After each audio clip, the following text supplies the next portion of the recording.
Привет, друзья! Это обзор Belink GT1 Ultimate от Bubble на канале Технозон. Я не знаю почему, но подписчики все чаще и чаще просят меня обозреть именно эту приставку. В принципе, я очень хорошо отношусь к Xiaomi Mi Box 3, но эта приставочка подходит лишь для того, кто хочет просто смотреть фильмы и ни о чем не париться. Включить, нажать две кнопки, настроить и смотреть какие-то стоковые программы, либо морочиться с установкой левых через флешечку. А вот так вот, чтобы и посмотреть видео, и посмотреть каналы, и все это без проблем, без тормозов, да еще и поиграть, по-настоящему поиграть, то это уже на самом деле нужно что-нибудь посерьезней. А когда я получил это посерьезнее, я был очень удивлен, потому что они это посерьезнее впихнули в коробочку формата X96 Mini, и она такая прикольная малышка. Вообще, если ее сравнить с Xiaomi Mi Box 3, так она еще и поменьше, чем тот же Xiaomi Mi Box 3, ну или примерно такого же размера. Но при этом, в отличие от Xiaomi Mi Box 3, она имеет 8-ядерный процессор S912 AIMLogic. Да не такой AIMLogic, как, например, ваш 96 Pro, а AIMLogic 64 бит, который работает до 2 ГГц, хотя ваш 96 Pro он работает всего лишь до 1 ГГц. Ну и, конечно же, очень сильно подкупает наличие DDR4 памяти, 3 ГБ DDR4. И вот именно эта память ответственна за то, что в этой приставке практически нет микрофризов. Отдельный пункт — это Wi-Fi, черт возьми, из которого я выжил 150 мегабит в секунду. Да, на Wi-Fi 150 мегабит. Вы мне можете не верить, но эта малышка это может, я это вам дальше покажу. Но вот есть одна небольшая незадача. Дело в том, что если вы откроете форум FOPDA именно на этой приставке,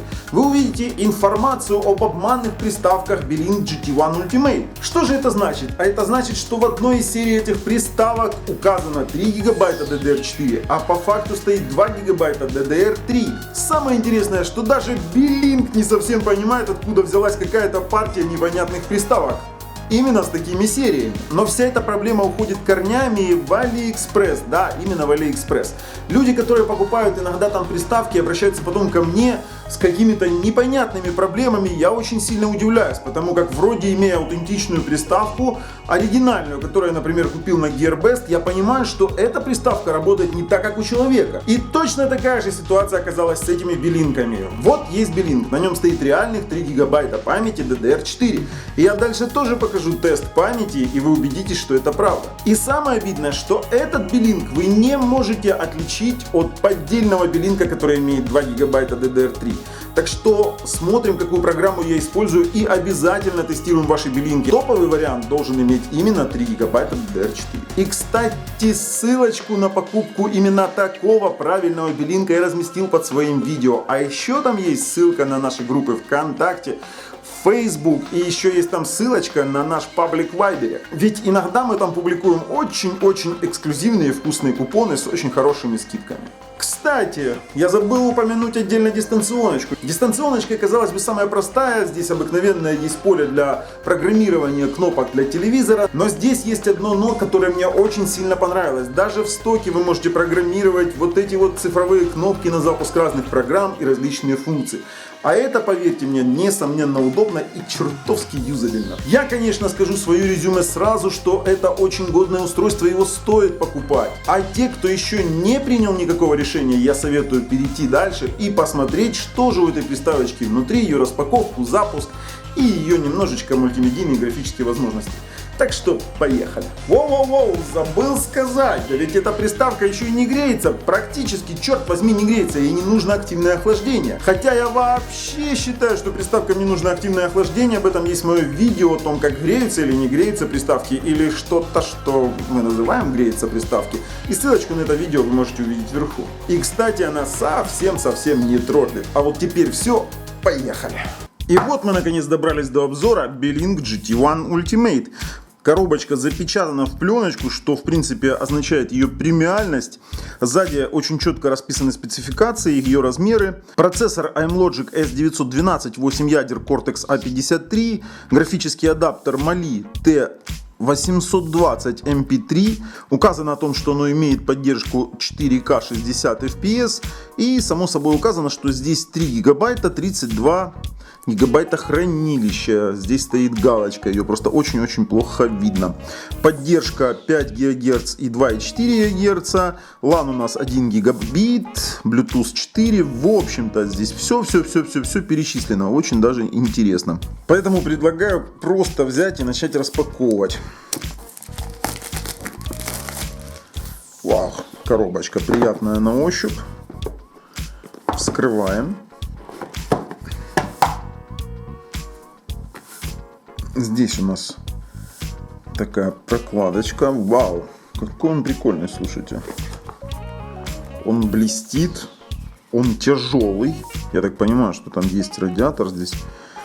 Давайте посмотрим на то, что у него есть по бокам. Здесь есть питание 5 вольт, USB 1, USB 2 для карт TF, microSD, HDMI output, SPDIF и LAN. Ничего больше здесь нет лишнего, и она реально тяжелая. Я так подозреваю, что там есть какой-то радиатор для охлаждения. Сзади у нас ничего, кроме обозначения модели, и есть серийный номер. Кстати, для тех, кто переживает, какой серийный номер по тем ссылкам, которые я даю, то можете его спокойненько прочитать. Это серийные номера не обманных приставок, а именно полных на 3 гигабайтах оперативной памяти DDR4. Что у нас еще здесь есть? Есть вот такой вот пульт, в котором можно обучать кнопки для телевизора и отдельно для приставки. То есть этим одним пультом вы можете управлять полностью вашей приставкой и телевизором, ну, и выкинуть, скажем так, скажем так, из своего обихода дополнительный пульт от телевизора. Очень приятный, маленький, удобный. Так, блок питания маленький, под Европу. Маленький, но удаленький. 5 вольт, 2 ампера. Что же еще тут есть? А еще здесь есть HDMI кабель. Такой по премиальному закрыт. Есть инструкция на английском языке, кстати, с картинками. Очень просто и удобно читается. В принципе, это тоже отличает ее премиальность. И есть... Ух ты, есть горячая линия, где вы можете обратиться по QR-коду и высказать свое удовлетворение, либо высказать свое недовольство. Вот так вот как-то. Ну, в принципе, не хочу терять время, тратить. Давайте включим. Она мне уже нравится. Я вам честно скажу, такая она приятная. Сзади софт-тач панель. Стоит как влитая, не двигается. Так что, поехали. Ну что ж, наша приставочка включилась. Интерфейс достаточно лаконичен, но очень интересен. Это один из лучших интерфейсов, который я, кстати, видел. Мы здесь имеем, если пойдем влево или вправо, дополнительные экраны для добавления различного рода приложений. Например, сюда мы можем вынести галерею. Там еще медиацентр, например, вынесем. Вот мы видим, да, у нас дополнительный экран. Также у нас есть вот панель быстрого доступа для программ. Вы сюда можете вынести любимые свои программы, которые используете. Там, например, Play Store и Movie Player мы сюда вынесем. То есть интерфейс полностью настраиваемый, классный. То есть вправо, и если вы пойдете вправо, тут вы тоже увидите кучу панелей, кучу дополнительных экранов, куда вы тоже можете выводить различные ярлыки, например, для разных пользователей. Ну, в принципе, с интерфейсом понятно, это все очень удобно. То внизу мы видим индикаторы, это у нас Wi-Fi, Bluetooth и еще подключение Ethernet и подключение USB. На них тоже клацая, с помощью, например, тоже аэромышки можно получать доступ к различного рода настройкам. Ну, заходим сразу в Wi-Fi. Вот мои 5 ГГц он видит. 5 ГГц он подключился без каких-либо проблем. Заходим в Play Store и сразу добавляем Google аккаунт. С Google аккаунтом проблем не возникло. Для того, чтобы обозреть технические характеристики, я загрузил сразу AIDA 64, загрузил speed-тест и загрузил Fill RAM Memory для выяснения ситуации со скандальными 2 или 3 гигабайтами памяти DDR4 в данных приставках. Температура в состоянии простоя у данной приставки 45 градусов. Это мега показатель по сравнению со всеми остальными. Мы видим о том, что у нас из коробочки доступно 25 гигабайт из 32. И также видим, что у нас есть 3 гигабайта памяти. Вот насчет 3 гигабайт памяти, да, вот эта вот информация в интернете о сериях Belink GT1 Ultimate, которая вроде бы как продается с замаскированными под 3 гигабайта 2 гигабайтами памяти DDR3, это вот я вам сейчас покажу доказательства, что те приставки, которые советую я, они продаются именно 3 гигабайтные на DDR4. Ну что, заполним? Вот мы видим 97%, уже 2 гигабайта 300 мегабайт занято, так что это как минимум фейк насчет вот этих вот проблем на тех приставках, которые показываю я. Я не знаю насчет тех поддельных приставок, которые вывалены на AliExpress. Но мои приставки, они всегда отвечают заявленным характеристикам. Все, программа вылетела ровно на 97% и 2400. Минус то, что было занято под системные программы. То есть фактически это ровно 2775 мегабайт. Это 3 гигабайта оперативной памяти, как и было заявлено производителем. Теперь мы перейдем в спид-тест. А по спид-тесту мы просто нажмем Go. Поверьте, это самые лучшие результаты спид-теста для Smart TV Box, для Wi-Fi, которые я видел.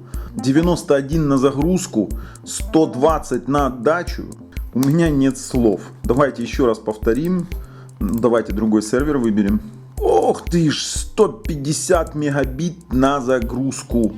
67 на отдачу. Но дело в том, что это ограничение данного провайдера, потому что прошлый тест показал на отдачу намного больше. Ну, я вам скажу так, что по Wi-Fi для меня, это безудержный лидер. В общем, по Wi-Fi у нас вопросов нет. То есть это один из самых быстрых Smart TV боксов по Wi-Fi. Вообще я такого результата еще, честно говоря, не видел. Предлагаю посмотреть, что у нас в настройках. Ну, во-первых, давайте поменяем язык. Вообще меню очень даже не затейливое, даже в принципе-то и смотреть нечего. Все настолько стандартное, что мы это видели уже 100 раз. Давайте лучше вернемся к ее мультимедийным возможностям. Так, значит так, здесь есть очень прикольная программка, с помощью которой вы можете настроить приложение на различные кнопки. Например, на кнопку 6 мы поставим Google Play Market. Ну, так себе, интересно, да? Вот мы нажмем на кнопку 6, и у нас появился Google Play Market. То есть очень круто, дистанционно программируемое. То есть вы можете запрограммировать под телевизор, можете запрограммировать отдельные программы на отдельные кнопки. Давайте поставим на какую-нибудь кнопку, ну, на 8, например. Мы поставим настройки. Хорошо, пускай будут настройки. И теперь для того, чтобы не вызвать настройки через кнопочки, мы просто нажимаем Open Close и нажимаем 8. Вот, нажали на 8 и попали сразу же в настройки. Это очень-очень удобно.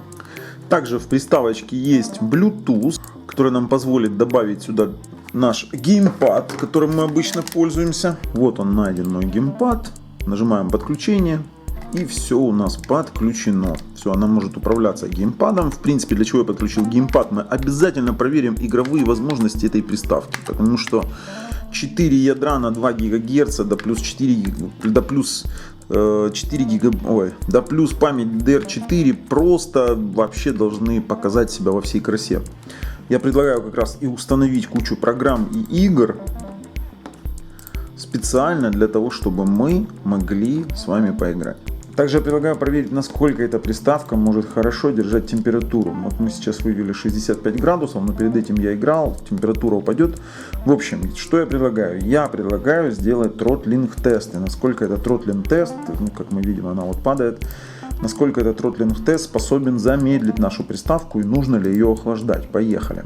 Уже даже по прошествии пары минут понятно, что она выше 72-73 градусов и не нагреется. Ни одного тротлинг момента вообще я не наблюдаю. То есть я ее гонял уже по 10 и по 15 минут. То есть мы можем это, конечно, продолжать, но вот мы видим то, что мы видим. То есть процессор работает практически на 100%, никаких тротлингов не наблюдается, температура не растет. А как мы помним из моего видео о нагревах, то номинальная температура работы этих процессоров это фактически 80 градусов. Ну, результат налицо. В принципе, это можно останавливать, потому что мы видим, что приставка не греется. Дополнительного охлаждения она не требует. Хочу теперь показать вам мультимедийные возможности данной приставки. Ну, фактически все стандартно. Мы посмотрим, как работает IPTV на этой приставке. Включаем любой IPTV канал.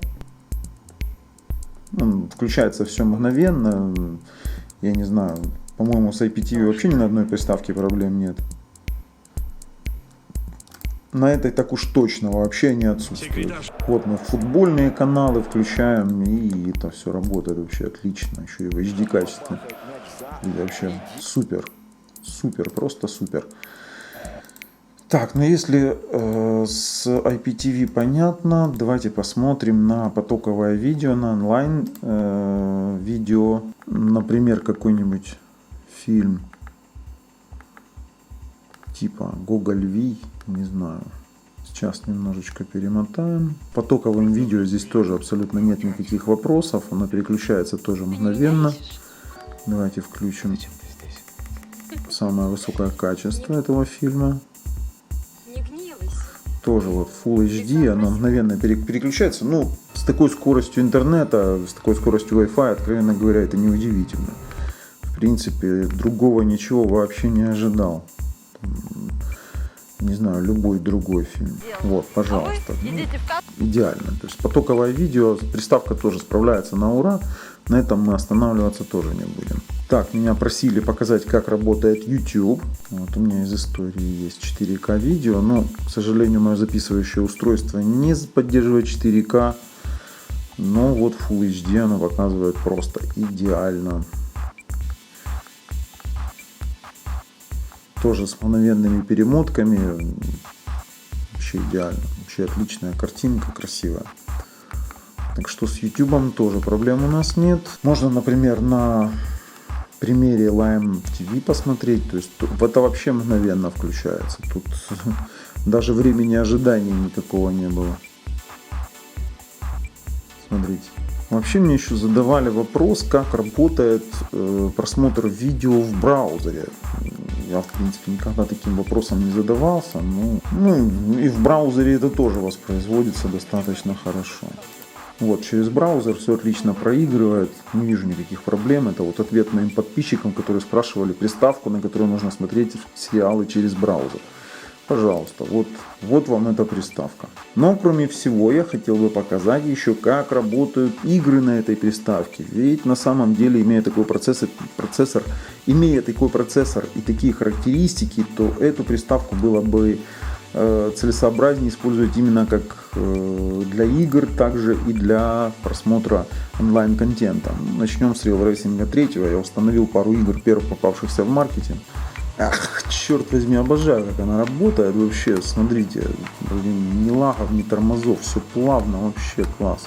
Это просто работает отлично, не будем на этом задерживаться, оно просто работает. Не забываем после игр очищать память, видим, что память заполняется потихонечку, потому что все программы остаются в памяти. Очень удобно реализована функция очистки памяти. Для того, чтобы сильно не извращаться, давайте запустим просто еще пару игр, таких как, например, там Xenoverse. Ну, поехали. Ну, дело в том, что она не может работать плохо, потому что на такой приставочке, с такой памятью, с таким процессором, это просто было бы кощунство работать плохо. Да, это работает красочно. На. Все, меня заколопуцали, ну, с этим мы и оставим эту игру в покое. Ну, не знаю, давайте попробуем еще Mortal Kombat. Он, конечно, не совсем приспособлен к игре вообще на Smart TV боксах. Если вы настроите себе какой-нибудь кеймейпер, то вы сможете играть в него вообще шикарно. Я, конечно, так с мышкой побаловался ради того, чтобы посмотреть, как она работает. Конечно, очень красочная игра, очень. Не знаю, без кеймейпера играть в это будет трудно, но нет ничего невозможного для нас, для гиков. Прибили. В общем-то, мы видим, что Mortal Kombat X, а графика здесь достаточно крутая, работает тоже без особых проблем. Поэтому тоже на ней не будем останавливаться очень-очень долго. Ну и на прощание давайте извратнемся, конечно, запустим PUBG Mobile. Загрузили его наш PUBG Mobile. Блин, я совсем не готов к схватке. У меня нет оружия, отстань от меня. Отстань. Бежим. Короче, пойду я в каске утоплюсь. Но то, что это не тормозит, это факт. То есть вы видите, я бегаю, никаких лагов нет. В общем, моя цель была показать вам, как работает эта приставка. Кстати, у нее есть поддержка Miracast. Как работает эта приставка, как она ведет себя в играх, как она ведет себя с интернетом и онлайн-видео. И предлагаю пройти и прорезюмировать. А резюмировать нам есть что. Ну, честно вам скажу, это вообще отличная приставка. Она мне понравилась очень сильно, особенно если она оригинально аутентичная с 3 гигабайтами DDR4. Конечно же, я показал достаточно немного игр, но поверьте, если вы загрузите все игры в маркете, которые возможно реализовать для игры с джойстиками, они будут работать именно на этой приставке. Если вы считаете, что вы не захотите морочиться, так как я, и вам не нужна настолько сильная приставка, то следует вам обратить на Xiaomi Mi Box 3, на которую цена сейчас просто сладкая. И ссылочка на него тоже в описании. А для тех, кому все-таки очень сильно понравилась эта приставочка, я готов помочь ее настроить, помочь купить и помочь оплатить. И мои все подписчики, которые общаются со мной напрямую, знают, что я всегда откликаюсь и я всегда готов помочь. Так что короткое резюме. Работа с видео идеально, работа с играми идеально, работа интерфейса тоже мне очень сильно нравится, и пульт дистанционного управления не оставляет меня равнодушным. И как следствие, Технозон рекомендует сей девайс к покупке. А с вами был Bubble на канале Технозон. И если вам нравится то, что мы делаем, ставим пальцы вверх, если нет, пальцы вниз. До скорых встреч, пока!